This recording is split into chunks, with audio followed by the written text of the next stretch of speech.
안녕하십니까. 이슈토크 현장 플러스 장동원입니다. 언제부터 우리가 이렇게 마약을 걱정하게 됐는지 모르겠습니다. 마약 청정국이라고 자부하던 우리나라가 그 타이틀을 잃은 지도 벌써 8년이나 됐다고 하는데요. 이슈토크 현장 플러스, 오늘은 일상생활 깊숙이 침투하고 있는 마약, 그 은밀한 거래 현장 속으로 들어갑니다. 국제 우편을 통해 해외에서 국내로 마약을 밀반입한 사람들이 경찰에 적발됐습니다. 서울의 한 호텔, 경찰이 들이닥칩니다. 앉아, 가만히 앉아.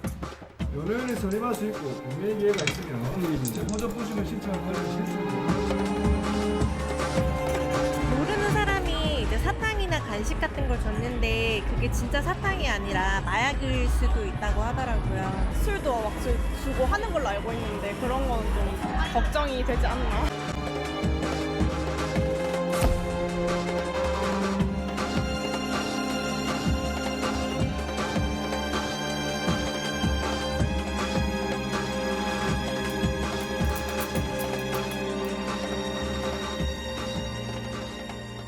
네, 마약 조직의 유통 수법이 갈수록 진화하고 있습니다. 실제로 마약이 얼마나 우리 곁에 가까이 와 있는지, 또 마약 범죄의 확산을 막을 대안은 없는지 이야기 나눠보겠습니다. 함께해 주실 두 분 소개합니다. 부경대학교 정치외교학과 차재권 교수님이십니다. 예, 안녕하십니까. 부산 마약퇴치운동본부 김상진 상임이사님. 안녕하십니까. 네, 안녕하십니까. 요즘 뉴스만 들면 마약 관련 그 사건들이 굉장히 많이 쏟아지고 있거든요.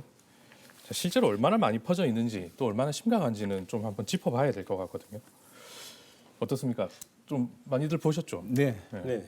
뭐 저는 텔레비전 통해서 많이 봤고 또 이 방송 준비하면서 이런저런 이제 시사 프로그램을 좀 몇 개를 들춰봤는데 제가 생각했던 것보다는 대단히 충격적이다. 뭐 이런 생각을 좀 했고요. 특히 뭐 젊은 친구들이 뭐 최근에 창원에서 5명, 40명 정도 되는 친구들이 한꺼번에 네. 그런 마약 사범으로 네. 근거가 돼가지고 고생을 한 적이 있는데 네, 그 친구들 맞습니다. 이야기 들어보니까 야 이거 정말 젊은 이 학생들은 쉽게 빠지겠구나 이런 생각이 그냥 절로 들었습니다. 지금 우리나라 마약의 어떤 문제점이 이렇게 그냥 짚고 넘어갈 문제 정도는 아니구나 심각하게 봐야 되겠구나 이런 생각은 좀 하게 됩니다. 진짜 많은 거 맞죠 지금? 네, 많이 있습니다. 우선 우리나라는 마약 천정국에서 지금 제외되어 있습니다. 유엔에서는 우리 국민 인구 10만 명당 20명 미만의 범죄가 있으면 마약 청정 국가로 인정을 하는데 지금 우리나라는 2016년도 기준을 해볼 때 벌써 22.5명입니다. 그래서 벌써 8년 전에 마약 청정국에서 제외됐다는 겁니다. 그리고 실질적으로 이게 우리가 숨어 있는 마약 사범들, 즉 암수율이라고 그러거든요. 암수율을 따지고 볼 때는 50만 명에서 100만 명 이상이 학자에 따라서 견해는 조금 틀릴 수 있지만은 그래서 그 정도로 심각하다. 오죽 심각했으면 지금 현 정부에서 마약과의 전쟁을 선포했겠습니까? 그 정도로 심각한 현재 실정입니다. 이 우리나라가 이제는 결코 이 마약의 안전지대가 아니라는 거 아니지 않습니까? 그렇습니다. 예. 네.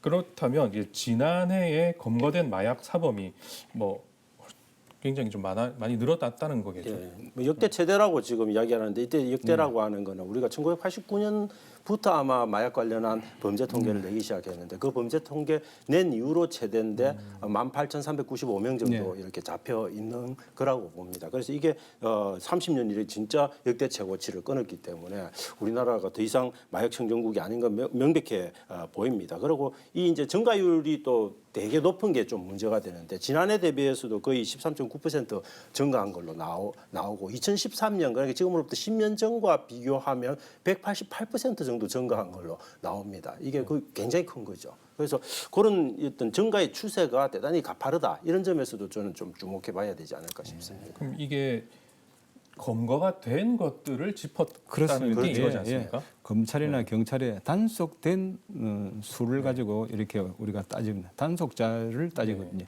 앞에서 제가 말씀드렸다시피 암수율을 이렇게 추정을 한다면 이게 한 10배 이상 더 많다고 보죠. 가히 상상을 초월합니다. 실제 현장에서 이분들을 만나고 마약의 이런 추이를 좀 바로바로 느끼실 것 같은데 네, 그렇습니다. 좀 어떤 것들을 많이 느끼시는가요? 네, 지금 경찰이나 우리가 검찰은 수사기관에서는 공급 차단에 주력을 하고 있지 않습니까? 그래서 저희 부산 마약 퇴치 운동 모모 같은 이런 기관에서는 수요를 차단하는 예방 활동, 재범 방지 활동에 우리 주력을 하고 있습니다. 부산 같은 경우는 서울이나 인천, 경기 지방을 제외한 광역시 중에서 마약 사범률이 가장 많습니다. 예, 올 2월 달 기준으로 해서 161명이거든요. 이것은 근거된 인원만 따지고 볼 때 이 중에서 우리가 과거에는 40, 50대가 이렇게 많았지만 지금은 20, 30대 젊은이 사이에서 마약을 하는 확률이 57%로 통계로 나와 있습니다. 그 정도로 많이 심각하다는 거죠. 예. 실제로 이게 최근 들어서 이게 부산에서 네. 이 크고 작은 그 마약 사건들이 계속해서 일어나고 있다고 보고 있습니다. 그래서 이제 그 마약 사범을 검거하고 네. 이제 계시는 좀 부산 경찰청 마약 수사대를 직접 한번 만나고 왔는데요. 생생한 현장의 이야기를 한번 들어보겠습니다. 부산시경 마수기에서 저희들이 산불 초에 탄생한 게 하와이에서 이제 택배가 왔는데 그 택배가 도착한 주소 그 주인이 이제 하와이에서 온 택배니까 자기한테 올 리가 없는데 이런 게 왔다. 그리고 안에 열어보니까 그 마약류 비슷한 게 들어있다 저희들은 신고가 들어온 겁니다. 그래 신고가 들어와서 저희들이 사건 수사 착수하게 됐고 그 마약이 이제 전국 클럽으로 판매됐던 사실을 확인했고요. 투약자들까지 전부 건강한 그런 사례입니다. 택배 안에 뭐가 있었냐? 과자, 그런 다른 이제 먹는 음식하고 같이 섞여서 들어왔기 때문에 그게 마약이라고 의심하기는 좀 힘든 그런 상황을 이용해서 그리고 또 보통 마약이라는 게 동남아에서 들어오는데 이제 하와이에서 왔기 때문에 의심을 피하기 위해서 그렇게 좀 쉽게 좀 일반이 된 것 같습니다.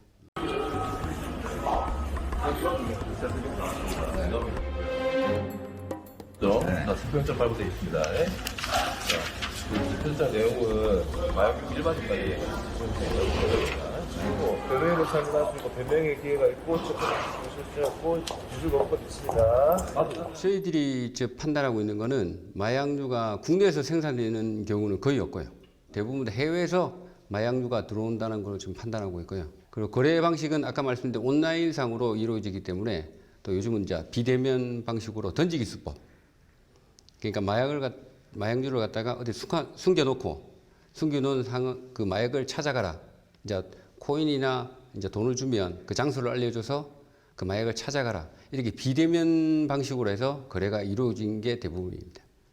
자, 이 마약반 이야기를 한번 들어보니까 이 마약의 이 유통이 이제 점점 그 SNS라든지 인터넷상을 통해서 또 모바일을 통해서 이렇게 퍼져 나가고 있고 또 그 마약을 이용을 하고 있는 세대도 굉장히 낮아지고 있는 상황인데 이렇게 그 해마다 그 마약 범죄가 늘어나고 있는 이유는 어디에 있다고 보시겠습니까? 이렇게 자꾸 늘어나는 게 제가 볼 때는 이제 다크웹, SNS, 암호화폐 이런 기술들이 4차 산업혁명 기술들이 막 발전을 하면서 이런 기술들을 활용해가지고 쉽게 그리고 은밀하게 거래할 수 있는 방법들이 저는 굉장히 활용화돼 있고 철없는 청소년들이 느끼기에는 이게 그냥 일상적인 거야. 내 주변에 그냥 쉽게 구할 수 있는 거야. 라고 하는 그런 어떤 마약에 대한 경계심이 굉장히 느슨하게 만들어주는 일상화된 느낌이 있는데 그에 반해서 다크웹이라든지 이런 SNS나 이런 아니면은 텔레그램 이런 걸 통해서 구할 수 있는 방법은 너무 쉬우니까 이 두 개가 저는 맞부딪히면 결국은 이렇게 수요가 폭증할 수밖에 없고 공급도 그게 또 따라서 늘어날 수밖에 없지 않을까. 저는 그렇게 좀 생각을 합니다. 최근에 마약류 범죄가 증가하는 이유는 첫 번째는 우리 불법 마약 업체들이 우리 젊은 청소년들의 심리를 이용한 것 같습니다. 그 심리를 악용하는 것인데 뭐냐면 공부 잘하는 약, 살 빠지는 약, 잠 잘 오는 약 이런 약 효과를 어떻게 교묘하게 둘러서 이렇게 온라인상에서 또 텔레그램을 이용해서 판매하는 그런 행위가 굉장히 많이 늘어나고 있는 현장 추세입니다. 여기에 또 마약 밀매 조직들 내지는 마약 단체 이런 사람들이 점조직화해서 판매 전략을 세우다 보니까 마약의 수가 증가되고 있다. 소위 말하면 단속이 그만큼 미치지 못한다는 그런 말씀을 드리고 싶습니다. 아까 말씀해 주신 것 중에 학생들의 심리를 이용을 한다라고 하셨지 않습니까? 뭐 다이어트라든지 집중력, 공부 향상 이런 건데 그 마약 성분 안에 뭐 일말의 가능성이라도 없습니다. 없습니다. 네. 네. 단연코 효과는 없습니다. 네. 근데 저는 이상한 게 보통 마약 하시는 분들 막 텔레비전에 잡히는 네. 거 보면 빼빼 말라가지고 되게 야위인 분들이 되게 잡히니까 예, 사람 일반 여성들은 아 마약하면 저렇게 살 빠지는구나 이런 생각을 갖게 될 것 같아요. 저는. 마약을 하시는 분들은 마약을 하고 나면은 다른 게 생각이 없습니다. 그러니까 음식이라든 물 같은 걸 잘 결국은- 안 먹어도 네. 기분이 좋고 항상 제가 보니까 벽을 보고 3일 있으래도 혼자서 웃으면서 있을 정도로 그만큼 그 효과가 그 한쪽 내에 어떤 해마의 한쪽 내에 꼽히면은 그 소위 말하는 집착성이라 그러거든요. 네. 그것만 생각한다는 겁니다. 네. 그만큼 이 무서운 마약이 그렇습니다. 이 일상에 이만큼 침투를 했다는 게 정말 무서운 맞습니다. 일인 것 같거든요. 예. 그만큼 일상에 침투했다는 말은 일반인들도 이 마약을 쉽게 구할 수 있는 상황까지 왔다는 예. 거지 않습니까? 그래서 저희 제작진들이 이 방송을 준비를 하면서 그 SNS를 통해서 직접 마약을 한번 구입 시도를 해봤거든요. 참 놀랍게도 뭐 1분 만에 바로 답장이 왔다고 합니다. 그 모습 한번 보시죠.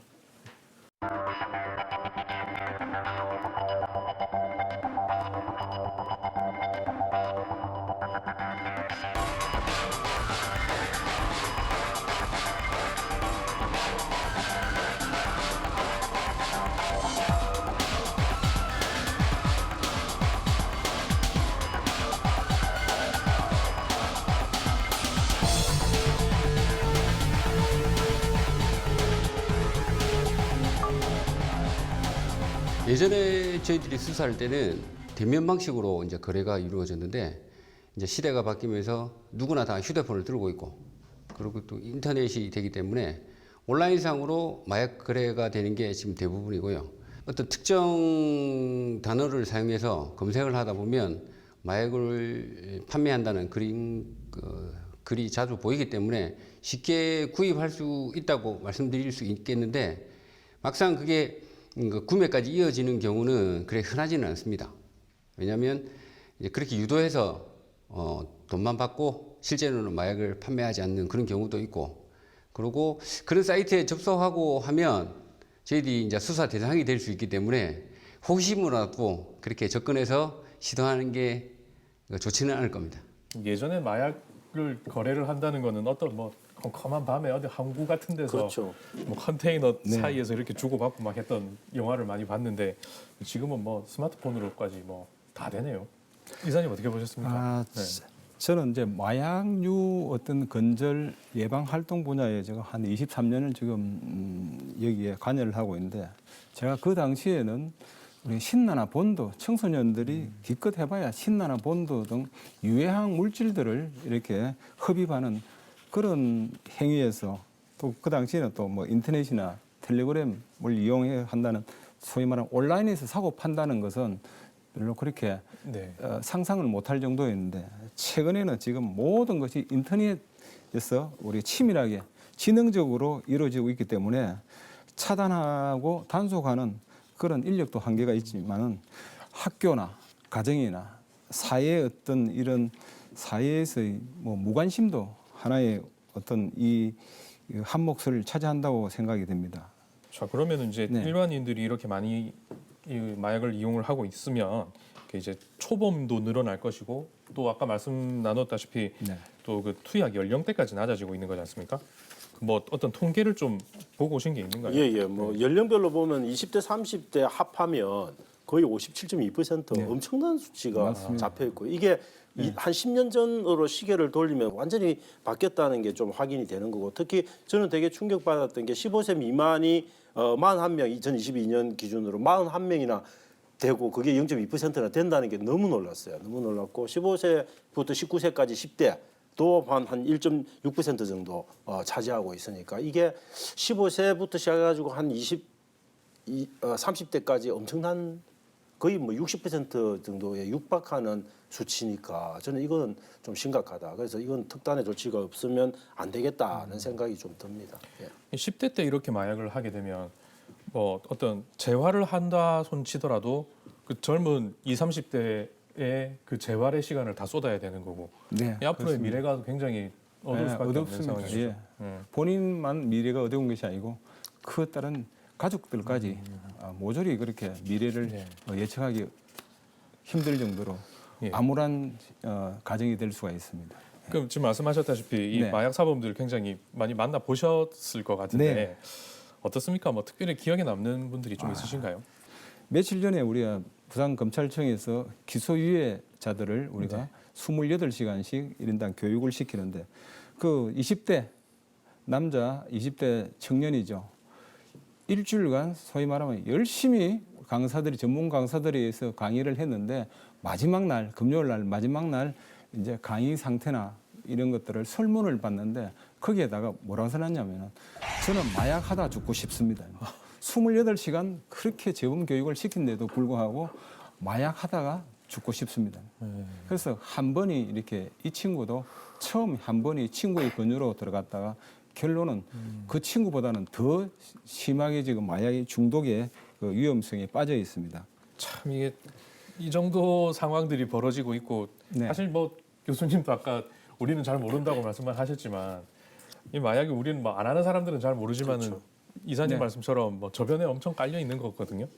그렇다 보니까 이게 정부에서도 이 마약과의 전쟁을 선포를 했고 처벌 강화까지도 이게 지금 밝히고 있는데 실제로 처벌 수위는 어느 정도이고 또 처벌 사례들은 어떤 것들이 있는지 또 한번 전문가 이야기를 한번 들어봤습니다. 최근에 부산지방검찰청에서 이제 발표한 자료에 따르면 부산 지역에서 검거된 올해 2월까지 검거된 마약 사범이 총 161명이고 지난해 같은 기간에 비해서 108명 정도가 늘어난 상황이라고 합니다. 그래서 총 한 50% 가량이 지금 더 늘어난 상황이라고 하고 마약 관련한 사건의 경우에는 마약류 관리법에 따라서 이제 처벌을 받게 되는데 통상적으로 마약이나 마약 원료를 제조하거나 수출입하는 경우에는 무기 또는 5년 이상의 징역에 처해지게 되고 통상 일반적으로 마약을 매매하거나 혹은 투약했을 경우에는 10년 이하의 징역 혹은 1억 원 이하의 벌금에 처해지게 됩니다. 네, 마약의 종류에 따라서 이걸 좀 분류를 해보면 흔히 우리가 필로폰이라고 부르는 메트암페타민이나 케타민 그리고 엑스터시의 경우에 투약하거나 이것을 매매했을 때 10년 이하의 징역 또는 1억 원 이하의 벌금에 처해지게 되고 대마의 경우 단순 투약은 5년 이하의 징역 그리고 5천만 원 이하의 벌금 그리고 대마를 매매했을 경우에는 1년 이상의 징역에 처해지게 됩니다. 그리고 최근 한국뿐만 아니라 세계적으로 좀 문제가 되고 있는 펜타닐의 경우에는 단순 투약만으로도 10년 이하의 징역 또는 1억 원 이하의 벌금에 처해지고 펜타닐을 매매했을 경우에는 무기 또는 5년 이상이라는 아주 중형에 처해지게 됩니다. 그리고 최근 수사기관은 마약 사건을 원칙적으로 구속 수사하겠다는 입장을 밝히고 있어서 실제 초범이거나 단순 투약이 아닌 이상 구속된 상태로 수사와 재판을 받는 경우가 많아지고 있습니다. 자, 이렇게 그 마약 처벌 강화를 외치고 있고 또 마약과의 전쟁까지도 이렇게 선포를 했는데 이 마약을 놓고 정치권에서도 이제 공방이 좀 거셉니다.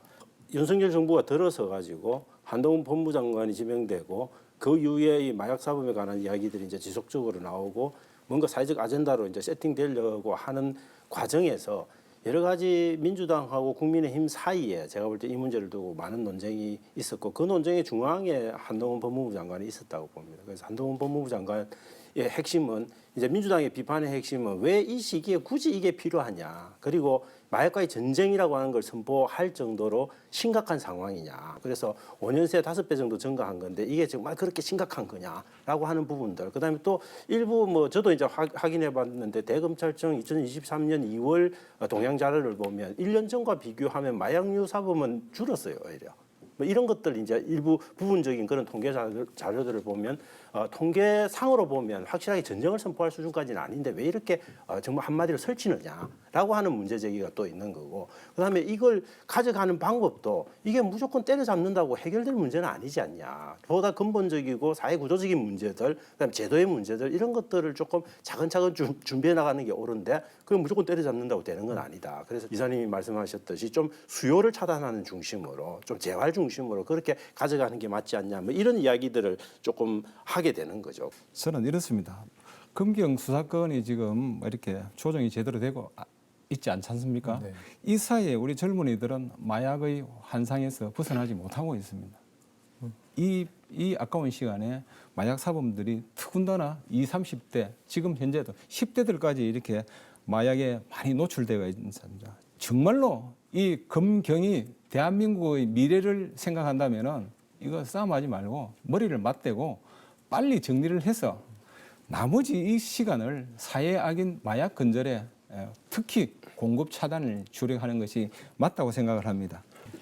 자, 우리나라 특히 우리 부산이 이 마약 청정지대가 다시 돼야 되지 않겠습니까? 네. 근데 부산을 위해서 어떤 노력들을 좀 해야 할지 한마디 좀 조언들 좀 해주십시오. 저는 어떻게 보면 인류한테 근본적으로 주어진 문제여서 근절이라고 하는 것은 저는 어려울 거다. 그래서 가능하면 최소화하는 방향으로 목표를 잡아나가는 게 현실적일 거다 이런 좀 생각이 들고요. 그럼에도 불구하고 우리는 근절을 위해서 노력을 해야 되는데 제가 직업적인 관점에서 보면 보니까 누가 많이 이용하는 걸 보니까 무직, 농업 노동자, 회사원 이런 분들이 대부분 높은 비중을 차지하고 있더라고요. 그 말은 뭐냐면 인생이 괴로운 사람들이 대부분 많이 인볼브돼 있다, 개입돼 있다. 그 말은 뭐냐면 우리가 사회가 조금 더 밝게 갈 수 있는 사회 구조적 문제들을 조금 해결을 하다 보면 이런 것들이 원천적으로 근절은 안 되겠지만 상당수 줄어들 가능성이 있지 않을까. 그래서 좀 보다 넓고 거시적인 시각에서 조금 접근하는 것도 필요하고 단기적으로 이렇게 잡아서 들여서 공급을 차단하는 것도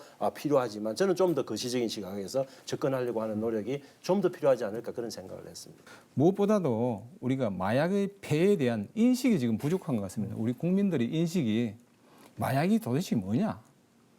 실질적으로 진통제 효과를 먹고 있으면서도 이게 마약인지 모르고 있습니다. 그래서 마약의 폐해에 대한 우리 어떤 국민들의 인식을 조금 올려줘야 되겠다. 그래서 그 다음에 이 마약의 중요성, 마약 근절의 중요성을 우리가 정부나 지방자치단체나 교육기관이나 검찰이나 경찰 등 합동으로 어떤 지금은 머리를 맞대서 한 번쯤은 이렇게 정립을 해야 되겠다 하는 그런 시기가 왔는 것 같아요. 사회적 분위기가. 그래서 이 기관들이 형식적인 아니 실질적으로 내 아들, 딸들이 마약을 할 수도 있고 마약은 옆에서 헤어나지 못한다는 이런 인식들을 제발 좀 가지고 우리가 이제 공급과 수요 차단에 우리가 조금 매진해야 되지 않을까 싶고요. 이 마약이 완전히 다른 세상의 이야기라고 생각을 했는데 많이 이야기를 듣다 보니까 나부터도 좀 조심해야 되고 경각심을 가져야 되는 일이 아닌가 생각을 많이 하게 됩니다.